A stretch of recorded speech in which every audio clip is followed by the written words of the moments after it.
1절에서 15절 말씀입니다. 제가 주는 성경책은 신약성경 215페이지입니다. 사도행전 16장 11절에서 15절 말씀, 우리 함께 읽도록 하겠습니다. 우리가 드로아에서 배로 떠나 사모드라게로 직행하여 이튿날 네아폴리로 가고 거기서 빌립보에 이르니 이는 마게도냐 지방의 첫 성이요 또 로마의 식민지라. 이 성에서 수일을 유하다가 안식일에 우리가 기도할 곳이 있을까 하여 문 밖 강가에 나가 거기 앉아서 모인 여자들에게 말하는데, 두아디라시아에 있는 자세 옷감 장사로서 하나님을 섬기는 루디아라 하는 한 여자가 말을 듣고 있을 때 주께서 그 마음을 열어 바울의 말을 따르게 하신지라. 그와 그 집이 다 세례를 받고 우리에게 청하여 이르되, 만일 나를 주 믿는 자로 알거든 내 집에 들어와 유하라 하고 강권하며 머물게 하니라. 아멘. 기도하겠습니다. 예수님, 너무 감사합니다. 우리를 위해 죽으시고 부활하신 예수님, 그리고 다시 오시겠다고 약속하신 주님을 찬양하며 경배합니다. 예배합니다. 이 시간 주신 말씀, 하나님, 이것이 수술용 칼과 같이 되어서 우리의 모든 골수를 쪼개게 하여 주시옵시고 새 사람이 되게 하여 주시옵시고 새로운 생명으로 다시 거듭나게 하여 주시옵소서. 말씀이 하나님 성령의 검인 줄 믿습니다. 하나님이 어두운 세상을 이길 수 있는 무기가 되어서 하나님, 저희들 살아가는 모든 순간순간 사단의 권세를 무너뜨릴 수 있는 믿음의 도구가 되게 하여 주시옵소서. 감사하며 예수님의 이름으로 기도합니다. 아멘. 할렐루야. 저희들이 매달 셋째 주에 선교주일로 예배하는데요, 올해는 보니까 셋째 주일에 이벤트 또 중요한 절기들이 많습니다. 지난 주일은 저희들이 부활주일로 예배했기에 이번 달은 오늘 선교주일로 예배합니다. 그래서 선교에 대한 말씀을 같이 나누기 원하는데요, 여러분들은 선교, 미션 하면 무엇이 떠오르십니까? 선교가 무엇입니까? 대부분의 사람들은 먼 나라로 가는 것이다, 성경을 들고 선교하시는 분들 최전방에 나가서 복음을 전하는 것이 선교다라고 이야기를 합니다. 최전방에 나가서. 오늘 제목, 전방만큼 중요한 후방. 여러분, 전방과 후방이라는 단어 아십니까? 아실 거예요. 우리 장년분들은 다 아실 거예요. 군대 다녀보신 분들은 더 잘 아실 겁니다. 우리 유스 학생들하고 EM 청년들은 이 단어를 알지 모르겠어요. 전방과 후방이라는 말이 어떤 의미인가? 전방은 가장 앞에서 활동하는 것이고 후방은 눈에 잘 띄지 않지만 전방을 돕는 것을 이야기를 합니다. 군대로 비유를 해보면요, 전방에 있는 군인들은 적들과 직접 싸움을 하고요, 후방에 있는 사람들은 무기와 식량과 의료품 등을 보급해 주면서 같이 싸우는 겁니다. 정보도 제공해주고 병력도 보충해줍니다. 역사적으로 보면 우리 코리안 월, 한국 전쟁에 전방에서는 낙동강에서 치열한 전투가 있었고요, 후방에서는 이 부산에서부터 지원이 있었죠. 인천 상륙작전이 되어질 때도 상륙작전을 하고 부산에서부터 같이 후방에서 공격을 했기 때문에 우리나라가 다시 잃어버린 땅을 되찾을 수가 있었습니다. 여러분, 이스라엘의 역사도 보면요, 1948년에 이스라엘의 독립전쟁이 일어납니다. 이때도 전방과 후방의 협력이 있었어요.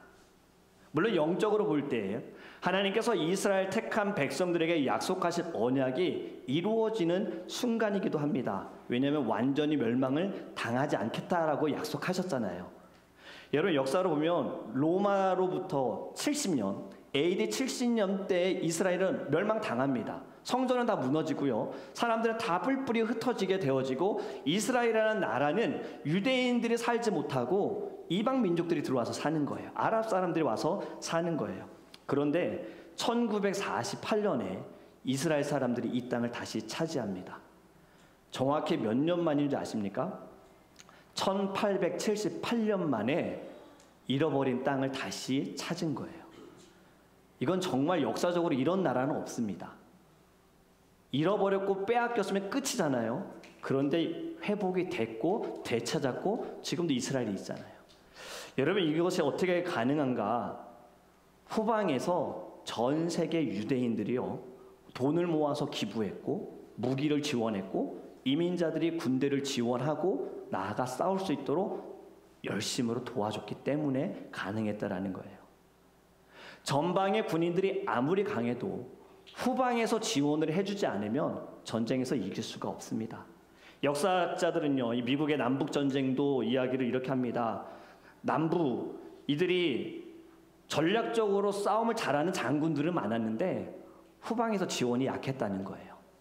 물품을 보급해 주지 못했고 무기를 공급해 주지 못해서 결국엔 졌다. 여러분, 전방만큼, 프론트만큼 후방, 뒤에서 밀어주는 것도 중요한 것입니다. 선교도요, 전방이 있고 후방이 있습니다. 보내는 사람이 없이 가는 선교는 존재할 수가 없습니다. 여러분, 복음을 누가 전하느냐도 너무나도 중요하지만 복음을 전하기 위해 누가 같이 하느냐가 더 중요하다는 것을 오늘 말씀 가운데 깨닫기를 간절히 원합니다. 여러분, 첫 번째로 이것을 알았으면 좋겠어요. 같이 읽어볼게요. 1번입니다. 첫 번째는 선교는 하나님께서 주관하십니다. 여러분, 예전에 선교에 대한 말씀을 나눌 때 제가 이런 말씀 드렸어요. 선교는 옵션이 아니라, 선교는 선택 상황이 아니라 선교는 반드시 해야 된다라고 말씀을 드렸습니다. 내게 시간이 주어지고 내게 물질이 주어지고 여유가 되어질 때 하는 것이 선교가 아니라 우리가 예수님을 믿는 순간부터 우리는 선교사로 부름을 받은 것입니다. 그렇게 복음을 전하는 자가 되어야 하는 거지요. 여러분, 그것이 마태복음 28장 18절에서 20절 말씀입니다. 우리 같이 읽어보겠습니다. 예수께서 나와 말씀하여 이르시되 하늘과 땅의 모든 권세를 내게 주셨으니 그러므로 너희는 가서 모든 민족을 제자로 삼아 아버지와 아들과 성령의 이름으로 세례를 베풀고 내가 너희에게 분부한 모든 것을 가르쳐 지키게 하라. 볼지어다 내가 세상 끝날까지 너희와 항상 함께 있으리라 하시니라. 할렐루야. 이것이 예수님께서 믿는 저와 여러분에게 주신 지상 명령입니다. 믿는 사람들은요, 부름을 받은 사람들은요, 이 명령을 따라야 합니다. 우리가 선택할 수 있는 것이 아닙니다. 명령이라는 것은 반드시 복종해야 하고 순종해야 하는 것입니다. 우리에게 복을 주시기 위해서 단지 우리를 믿음으로 말미암아 천국으로 가기 위해서 우리를 부르신 것이 아니에요. 우리를 통해 예수님이라는 축복을 사람들에게 나눠주기 위해서 주님이 우리를 부르셨습니다. 이것이 우리에게 주신 중요한 명령이고 하나님의 꿈이다라는 거예요. 그런데 여러분, 선교는 사람이 하지만 사람이 계획하고 사람이 주관하고 사람이 힘으로 할 수 있는 것이 아닙니다. 부름을 받은 사람들이 복음을 전해야 하지만 복음을 전하는 것도요, 하나님의 손에 있다라는 거예요. 우리는 계획할 수 있지만 인도하시고 역사하시는 분은 누구요? 하나님이십니다. 여러분, 사도행전 16장의 말씀은 바울의 두 번째 선교 여행이었어요. 두 번째 선교 여행 신라와 함께 시작했고 이후에는 디모데와 누가가 합류를 했습니다. 바울은 사실 바울이 가기 원하는 곳이 있었어요. 어디냐면 아시아입니다. 근데 여기서 말하는 아시아는요, 지금의 아시아가 아닙니다. 사도행전 16장 6절 말씀 우리 같이 볼까요? 성령이 아시아에서 말씀을 전하지 못하게 하시거늘 그들이 부르기아와 갈라디아 땅으로 다녀가. 여기서 말씀하는 아시아는요, 지금의 아시아가 아니라 로마 시대 행정구역인 아시아, 그러니까 로마에 있는 한 곳이 아시아입니다. 바울은 늘 마음이 로마에 가기를 원했어요. 로마에 가서 복음을 전하기 원했는데 지금 말씀에 성령님이 막으셨어요. 그리고 그의 선교의 방향을 트셨습니다. 그런데 여기서 또 끝나지 않습니다. 7절 말씀 우리 같이 읽습니다. 무시아 앞에 이르러 비두니아로 가고자 했으되 예수의 영이 허락하지 아니하시는지라. 아멘. 비두니아는 북쪽에 있는 땅입니다. 지금 바울은 그곳에 가려고 원했습니다. 원했다, 여기 애쓰다라는 말은 그냥 마음만 원한 것이 아니라 계획을 세웠던 거예요. 비두니아로 가기 위해서 준비 다 했어요. 그런데 이걸 또 누가 막으셨어요? 성령님이 막으셨다는 거예요. 하나님이 허락하지 않으셔서 그가 원하는 선교 지역을 가지 못하고 하나님께서 방향을 트셨다라는 겁니다. 여러분, 하나님의 인도는 때로는 우리의 계획과는 다르다는 것을 깨닫기를 간절히 원합니다. 바울과 함께 동행하는 자들, 복음을 전하려는 좋은 뜻과 계획을 가지고 있음에도 불구하고 성령님께서 막으셨어요. 믿음의 사람은요, 내 뜻대로 되지 않을 때에 하나님의 뜻이 이루어지고 있다라는 것을 깨달아야 할 줄 믿습니다. 우리의 인생을 인도하시는 분은 하나님이시라고 말씀드렸죠. 복음을 주관하시는 분도 하나님이십니다. 어디로 가고 어디에서 멈춰야 할지 결정하시는 분도 하나님이십니다. 선교는 사람을 통해서 하나님의 뜻이 이루어지게 되는 것입니다. 2020년도에 제가 헤일이 IT 선교를 다녀왔어요. 그때 IT 선교를 준비하면서 아틀란타에 헤일이 교회가 있습니다. 로렌스빌에 가면은 IT 사람들이 모여서 예배하는 교회가 있어서 어떻게 연결이 됐어요. 만나가지고 헤일이 랭귀지 언어도 막 배우면서 문화도 배웠어요. 그런데 정말 너무나도 놀라운 게 저희들이 헤일리로 가는 그날 이분들도 같이 선교를 가는 거예요. 델타 항공을 저희가 예약해서 가는데 그 델타 항공에 저희 교회 선교팀과 이분들 50명이 갔거든요. 저희가 50명, 이분들 100명. 150명이 한 정말 비행기를 빌려서 가기로 했는데 헤일이 선교를 떠나기 3일 전에 헤일리에 폭동이 일어났습니다. 왜냐하면 정부에서 가스 값을 너무 말도 안 되게 올려버리니까 시민들이 단체로 폭동이 일어난 거예요. 도로에다가 자동차를 끄집어내서 불태우고 타이어를 태우고 사람들이 총을 들고 다니는 어려움이 생겨버렸어요. 어떻게 할지 고민했습니다. 기도했습니다. 주님 어떻게 합니까? 제가 또 리더였어요. 50명을 데려가는 리더였어요. 저만 생각하면 가겠습니다예요. 멤버들 생각할 때에는 고민이 되는 거예요. 나는 주를 위해 죽을 수 있는 마음이 있는데 이분들의 가족은 어떻게 하는가? 이것을 두고 같이 기도했어요. 멤버들하고. 제가 솔직하게 얘기했어요. 제가 이것이 고민됩니다. 가고 싶은 분은 같이 가고 원하지 않는 분은 얘기해 주세요. 기도합시다. 모두가 다 동참했습니다. 같이 가자는 거예요. 그래서 저희들 애틀란타에 가서 티켓팅을 하고 비행기를 탔어요. 헤일이 교회에서는 안 왔어요. 저희만 간 거예요. 저희 50명만 그 비행기를 타서 저희만 또 탔기 때문에 짐들 돈 다 차지하는 거 다 공짜로 붙여주시고 편안하게 헤일에 도착해서 선교 사역을 할 수 있도록 인도하셨습니다. 여러분, 사람은 계획하더라도 어떻게 방향이 틀어질지 모릅니다. 우리가 그 사람들 자신의 민족들 선교하는데 왜 안 가? 이런 말 우리 할 수 없는 거예요. 그들에게는 그들의 하나님의 또 뜻이 있기 때문에 우리는 또 우리에게 주신 하나님의 뜻이 있기 때문에 선교를 다녀올 수 있게 된 겁니다. 여러분들의 삶에도 여러분들의 인생에서도 막힘이 있을 때 하나님은 그 막힘에 또 다른 길이 있음을 믿으시기를 바랍니다. 바울은 간절히 원했습니다. 애썼습니다. 가고 싶어요. 로마 가고 싶어요. 그런데 성령님이 벌써 2번이나 막으셨다라는 거예요. 여러분, 하나님의 노후는요, 더 나은 예스를 준비하는 시간이다라는 것을 생각하셨으면 좋겠어요. 하나님께서 바울의 선교 계획을 2번이나 막으시고 그에게 환상을 보여주십니다. 환상을 통해서 마게도냐 사람이 와가지고요, 바울에게 자신을 좀 도와달라는 부탁을 하나님께서 보여주세요. 그리고 이 환상을 보고 바울은 이제 마게도냐에 가려고 복음을 전하기 위해 뜻을 정하고 가는 길에 빌립보, 바로 빌립보의 방향을 그가 틀게 되어집니다. 여러분, 바울의 모습을 통해 우리가 알 수 있는 것은 무엇이냐면 선교는 내가 가는 것이 아니라 하나님이 보내신다라는 거예요. 그래서 많은 선교사님들의 입술의 간증에도 보면 주님이 보내셨습니다라는 고백이 있습니다. 주님이 하셨습니다라는 고백이 있는 거예요. 모든 것은 다 하나님의 주권에 있습니다.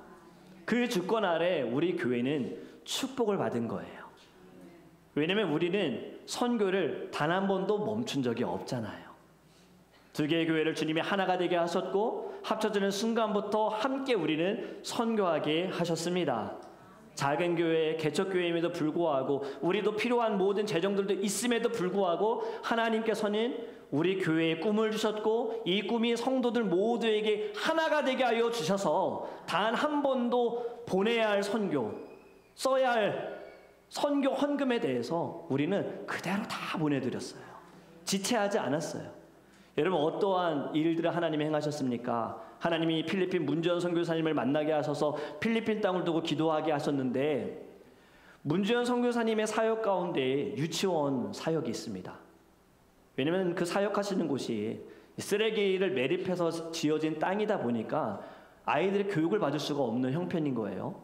그래서 선교사님은 이 아이들을 가르치기 위해, 그리고 또 성경과 말씀으로 가르치기 위해 유치원을 이제 시작하셨는데, 아이들이 점점 많아지게 되어지니 유치원 건물이 필요하다라는 이 뜻을 가지고 건축을 시작하셨는데, 재정의 어려움으로 스탑이 되셨죠. 그런데 저희들, 하나님께서 선교사님에게, 우리에게 허락하신 그 물질을 선교사님에게 보내드렸을 때 완공이 되지 않았습니까? 여러분, 누가 하셨습니까? 하나님이 하셨습니다. 모든 만남과 모든 계획은 하나님의 뜻이 있고, 그 만남을 통하여서 선교의 어려움을 가지고 있을 때에 하나님은 또 다른 길을 열어주셨고, 지금은 많은 아이들이 유치원에서 말씀으로 교육받고 있다는 거예요. 여러분, 이것이 어찌 가능한가요? 선교는요, 선교사님들을 복주기 위해서 하시는 것이 아니라 선교를 위해 함께 힘쓰는 저와 여러분에게 복주기 위하여서 우리에게 선교의 꿈을 허락하여 주셨습니다. 우리는 물론 이제 7월에 방문해 보겠지만 유치원 사진으로만 봤지요. 어떻게 건물이 지어졌는지, 어떤 곳인지, 아이들은 누구인지 전혀 알 수 없지만, 이렇게 뒤에서 기도와 물질로 후원함으로 인하여 선교가 막히지 않고 끝나지 않고 계속해서 복음이 증거될 수 있는 은혜가 우리 안에 축복인 줄 믿으시기 바랍니다. 여러분, 선교는 사람을 통해서 하나님께서 주관하시는 것입니다. 두 번째로 우리가 깨닫기 원하는 것은 바로 이겁니다. 같이 읽습니다. 하나님이 선교의 후방으로 우리를 부르셨습니다. 여러분, 오늘 본문에 누가 등장합니까? 어떤 여인이 등장하지요? 루디아가 등장을 합니다. 바울과 일행들이요, 안식일을 이제 맞이하면서 기도하기 위해 장소를 찾다가 그들이 간 곳이 성문 밖 강가에 기도하는 곳이 있다라는 것을 생각하고 가보니 여자들이 모여 있었어요. 그리고 그곳에서 함께 기도하고 말씀을 나누는 자리에 누가 은혜를 받았다고요? 루디아라는 여인이 은혜를 받았습니다. 여러분, 루디아에 대해서 이렇게 소개합니다. 그는 두아디라 출신인데 지금의 터키 지역입니다. 그리고 이 여인은 자색 옷감 장사를 했다라고 말해요. 지금에야 색깔이 다양하죠. 빨간색, 노란색, 분홍색 다양하죠. 옛날에는 색깔이 그렇게 다양하지 않았어요. 제가 색깔에 관련된 다큐멘터리 영상을 한번 본 적이 있었거든요. 제가 그 영상을 보기 전까지는 당연하다고 생각한 거예요. 옛날에도 이런 색깔들이 당연히 있다라고 생각을 했는데 그게 아니더라고요. 옛날에는 검정색 아니면 흰색, 그러다 나온 게 회색, 그러다가 조금씩 색깔이 나오기 시작한 거지. 그리고 이 색깔을 만들기 위해서 사람들이 또 연구도 했더라고요. 지금처럼 이렇게 화려하지 않았어요, 옛날에는. 정말 그 흑백 시대가 있었던 거죠. 그런데 이때에 자주색 옷감을 팔았다라는 거, 자색, 보라색이죠. 여러분, 고대에서는 가장 귀하고 비싼 색깔입니다. 이 색을 만들려면 어떻게 해야 되는가? 해산물 중에서 이 랍스터 종류인 몰루스크라는 조개가 있는데 이 조개를 잡아서 색을 축출해야 된대요. 많지가 않은 거예요. 축출을 해가지고 이것을 염색하는 과정도 복잡하고 들어가는 비용도 굉장히 많이 들기 때문에 자주 색깔의 옷을 입을 수 있는 사람은 왕족, 귀족, 상류층들만 입을 수 있는 옷이다라는 거죠. 그래서 누가복음 16장에 보면 부자에 대한 비유를 하실 때 이런 이야기를 하십니다. 자색 옷을 입었다라고 말씀하세요, 부자가. 그리고 한 가지 더 생각할 것이 무엇이냐, 우리 루디아를 볼 때, 여러분, 이 당시에는 인구조사할 때 남자들만 들어갔죠. 여자들, 아이들은 숫자 개수도 하지 않았습니다. 포함도 시키지 않았어요. 그런데 지금 루디아라는 이 여성, 독자적으로 사업을 했고요, 경제적으로 자립을 했고요, 영향력이 있는 사람입니다. 정리를 해보면 루디아, 고급 장사라는 돈이 많은 성공한 사업가. 여러분들도 이런 소개 받고 싶지요? 돈이 많은 성공한 사업가. 사람들이 이런 소개 원합니다. 근데 루디아에게 정말 더 중요한 소개는요, 바로 그 다음이에요. 말씀에 이렇게 수식어가 붙습니다. 루디아에게 하나님을 섬기는 루디아라. 할렐루야. 루디아는 하나님을 경외하고 하나님을 사랑하고 하나님을 예배하는 여인이었습니다. 그래서 바울과 대화를 할 때 바울이 무슨 얘기 했을까요? 예수님에 대한 이야기 했겠죠. 예수님의 이야기를 들으니 루디아의 마음의 문을 하나님께서 여시고 루디아의 마음 가운데 주님이 들어오시고 예수님을 영접하게 됩니다. 그리고 바울과 그 일행들을 집으로 초대하여서 말씀을 더 듣고 세례를 받게 되어지지요. 여러분, 말씀을 듣고 마음이 열릴 때 주님이 역사하시고 주님이 인도하여 주십니다. 이 시간에도 여러분들의 마음이 열리기를 주님의 축복합니다. 여러분들도 이렇게 기도하셔야 합니다. 주님, 지금 이 시간을 통해서 제 마음의 문을 열어 주시옵소서. 내 마음의 문을 두드리고 있는 주님의 음성이 들리게 하여 주시옵소서. 우리 함께 고백해 볼까요? 주님, 지금 제 마음에 들어와 주세요. 이렇게 고백할 때, 이런 간절함이 있을 때 주님이 마음의 문을 열고 들어오실 줄 믿습니다. 루디아의 마음에 들어가신 주님께서 지금 이 시간 저와 여러분의 마음 가운데에도 들어오시게 될 겁니다. 여러분, 주님을 마음에 모신 이 루디아는요, 삶의 공간도 주님께 드려요. 바울과 그의 일행들에게 자신이 살던 집, 자신의 모든 공간을 다 오픈합니다. 바로 여기에서 여러분 무엇이 시작되는지 아시죠? 빌립보 교회가 시작이 되었습니다. 그리고 바로 루디아의 집, 빌립보 교회가 세워진 이곳에서 유럽 지역의 복음을 전하는 베이스 캠프가 되어집니다. 바울이 선교를 할 때 가장 기도와 물질로 선교를 후원했던 교회가 바로 빌립보 교회입니다. 여러분, 루디아는 직접 선교를 떠난 적이 없습니다. 그가 한 것은 선교를 위한 후방의 사명을 감당한 거예요. 루디아의 도움이 없었다면 바울은 선교하는 것이 쉽지 않았을 겁니다. 못한 것은 아니겠죠. 하나님은 어떻게든 하시게 하니까. 하지만 좀 어렵게 선교하지 않았을까. 루디아의 협력이 없었다면 바울은 영혼들을 구원하고 복음을 전하는 일에만 집중하기가 어려웠을 겁니다. 여러분, 이 모든 만남의 축복은 하나님이 허락하셨다라는 거예요. 그리고 이 만남으로 인하여 바울은 3차 선교 여행도 갈 수가 있게 된 겁니다. 하나님께서는 저와 여러분을요, 바로 이 후방의 선교사, 보내는 선교사로 우리를 택하여 주셨습니다. 후방에 지원이 없으면요, 전방에서 싸울 수가 없는 겁니다. 보내는 자가 없으면 갈 수가 없는 거예요. 그렇기 때문에 저와 여러분은요, 루디아처럼 보내는 선교사로 후방의 선교의 협력자가 되기를 주님의 이름으로 축복합니다. 여러분, 세 번째, 이것이 너무 중요합니다. 전방과 후방이 협력해야 합니다. 이 순간부터 바울과 루디아는요, 한 팀이 됩니다. 바울만 선교하는 것이 아니라 루디아도 이제는 선교사로서 함께 동역하게 되어지는 거예요. 물론 역할은 달랐습니다. 사도 바울은 복음을 전하는 사람, 루디아는 복음을 지지하는 사람. 사도 바울은 전방의 선교사, 루디아는 후방의 선교사였어요. 전방의 선교사는 눈에 보이지만 후방의 선교사는 사실 눈에 띄지 않습니다. 우리 지난 설교 때 제가 이런 말씀 드렸죠. 조선에서 복음을 전한 외국인 선교사님들, 양아진 우리 외국인 선교사님들 묘가 있다고 말씀드렸는데, 그들에게도 지원하는 사람들이 있었습니다. 그들을 협력할 수 있는 교단이 있었습니다. 장로교, 감리교, 그리고 또 침례교회에서 지원을 해줬어요. 미국에서 조선이라는 나라 가는 거 쉬운 일이 아니더라고요. 그 당시엔 비행기가 없었지요. 배를 타고 가야 합니다. 두 가지 방법이 있었다고 합니다.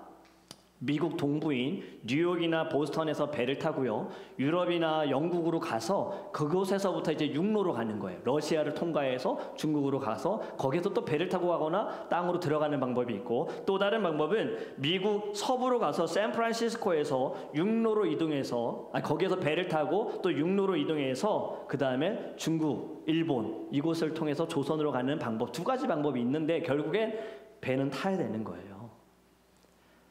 여러분, 가는 길이 짧으면 몇 개월이냐? 2개월. 길면 6개월. 가는 길에 여러분 병에 걸릴 수 있고 태풍을 만날 수 있고 그 당시에는 또 해적들이 많았다고 합니다. 이 모든 어려움을 다 이겨내야지만 하나님이 허락하신 선교의 나라, 조선이라는 나라에 도착하게 된 거예요. 들어가는 비용이 너무 궁금했어요. 제가 한번 찾아봤어요. 여러분, 미국에서 조선까지 가는 비용이 얼마인 줄 아세요? 1인당 최소 400에서 600불. 400에서 600불? 지금으로 생각하시면 안 돼요. 이 당시에 미국의 노동자 평균 연봉이 300불이에요. 그러면 지금 한 사람의 선교를 보내기 위해서는 2년의 임금치가 있어야 되는 거예요. 그리고 선교사님들 그냥 가지 못합니다. 갈 때 성경책, 물건들 여러 가지 다 가져가야 되죠. 그럼 비용은 더 많이 추가가 되겠죠. 가고 싶어도 못 간 분들이 있을 겁니다. 이것을 감당할 수가 없어서. 그런데 이것을 지원해주는 이들이 있었기 때문에 언더우드 선교사, 아펜젤러 선교사 이런 분들이 다 선교하시게 된 거예요. 여러분, 올해가 한국이요 복음이 증거된 140년이 됐다고 합니다. 140년이라는 이 역사, 뭐 길다고도 얘기할 수 있지만 사실은 기독교 역사로 보면 굉장히 짧은 역사거든요. 이 짧은 역사를 가운데에도 하나님이 이 나라 대한민국, 한국을 얼마나 축복하셨는지, 선교를 위하여서, 여러분, 미국 다음으로 가장 선교하는 많이 하는 나라가 바로 대한민국입니다. 축복된 나라지요. 여러분, 이제 좀 느껴지십니까? 후방의 지원이 얼마나 중요한가. 복음을 전하는 선교사님들은요 다시는 고향으로 돌아오지 않을 거라는 각오를 가지고 선교를 떠나시는 거예요. 이 마음에 힘을 실어주고 길을 열어줄 수 있는 것은 바로 후방의 지원, 보내는 선교사들의 협력이 있었기 때문입니다. 루디아가 이런 역할을 감당한 거예요.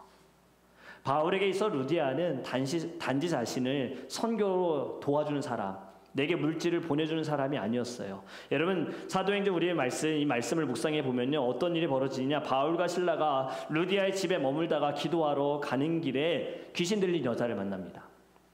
그리고 이 귀신 들린 여자에게서 귀신을 내어 쫓아요. 그런데 그 동네에서 귀신 들린 여자를 통해서 점을 치는 사람들이 있었는데 이제는 이 여인이 능력이 없으니 귀신을 통해서 점을 못 치니까 돈을 못 벌어서 화가 나가지고 바울과 실라를 고발합니다. 그래서 감옥에 갇히거든요. 감옥에 갇혔을 때도 바울과 실라는 여전히 하나님을 찬양하고 복음을 전하는 그 순간에 지진이 일어나서 옥의 모든 문이 열리고 그들을 차고 있던 수갑과 차고들 다 벗겨지게 되어집니다. 지키던 간수장이 내가 의무를 다하지 못했어, 죄수들이 다 도망갔어 해서 스스로 죽으려고 할 때 바울이 외칩니다. 우리는 아직 여기 있어. 그 칼을 거두어라. 목소리를 듣고 달려가서 보니 바울과 실라는 그 자리에 그대로 있었던 거예요. 그래서 엎드려서 어떻게 해야 내가 구원을 받겠습니까? 라고 물을 때에 유명한 성경 구절이지요. 사도행전 16장 31절 우리 같이 읽습니다. 이르되 주 예수를 믿으라. 그리하면 너와 네 집이 구원을 받으리라. 할렐루야. 바울과 실라 옥중에서도 복음을 전했고 하나님의 만남을 통해 그 간수장과 그의 가족들 모두가 다 예수님을 믿고 세례를 받고 주님을 위해 살아가는 자들이 되었다라는 거예요. 하나님이 어떻게 인도하실지 모릅니다. 이들이 원하지 않는 자리에 이들은 있었지만 변함없이 하나님 사랑했고 변함없이 주어진 사명 감당하니 가능하지 않은 자리에서도 복음은 열매를 맺게 되어진다는 거예요. 저와 여러분에게도 주어진 모든 삶의 자리는 하나님이 허락하신 자리입니다. 그곳에서 잘 먹고 잘 살아라가 아니라 그곳에서 주 너의 하나님을 사랑하고 네 이웃을 내 몸과 같이 사랑하라. 아직 예수를 모르는 자들에게 복음을 증거하라라는 믿음의 사명의 자리라고 받으시기를 주님으로 축복합니다. 다음날 바울과 실라가 죄가 없다는 것을 알게 되고 감옥에서 나옵니다. 그리고 그들이 간 곳이 어디냐면 바로 40절, 우리 같이 읽습니다. 40절 말씀. 두 사람이 옥에서 나와 루디아의 집에 들어가서 형제들을 만나보고 위로하고 가니라. 아멘. 두 사람이 감옥에 나와 어딜 갔어요? 루디아의 집에 간 거예요.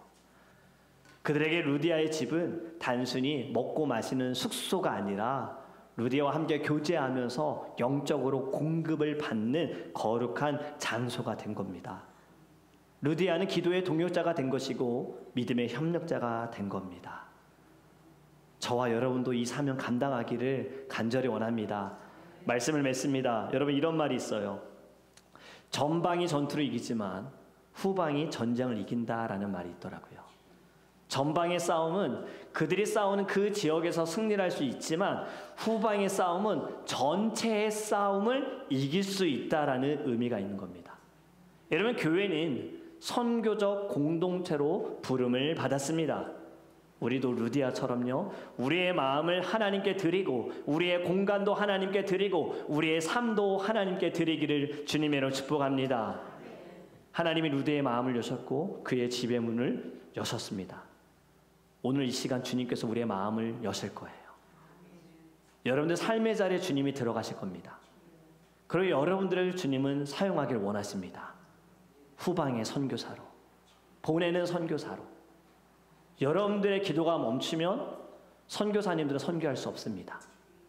여러분들의 기도에 후원이 없으면 선교사님들은 사역할 때 열매를 맺을 수가 없습니다. 우리의 물질적인 후원이 없으면 선교사님들 복음에 집중할 수가 없고 영혼 구원에 힘쓸 수가 없습니다. 전방에 선교사에게 주어진 사명이 있고 저와 여러분에게 주어진 사명이 있어요. 그리고 언젠가는 우리들도요, 우리 가운데 이 자리에서 보내는 선교사도 세워지게 될 줄 믿습니다. 믿음으로 순종하시고 믿음으로 따라가시기를 주님의 이름으로 축복합니다. 로마서 10장 14절에 15절 말씀 우리 마지막으로 같이 읽도록 하겠습니다. 그런지 그들이 믿지 아니하는 이를 어찌 부르리요, 듣지도 못한 이를 어찌 믿으리요, 전파하는 자가 없이 어찌 들으리요, 보내심을 받지 아니하였으면 어찌 전파하리요. 기록된 바 아름답도다 좋은 소식을 전하는 자들의 발이여 함과 같으니라. 아멘. 가는 자만큼 보내는 자도 복이 있습니다. 저와 여러분 복된 사명 감당하기를 원합니다. 믿음의 선교사가 되시길 바라요. 우리도 바울처럼 루디아처럼 쓰임받고 날마다 여러분들 삶의 자리에 복음을 증거하시기를 주님의 이름을 축복합니다. 우리 함께 찬양하기 원합니다. 오늘 우리가 함께 부르기 원하는 찬양은요,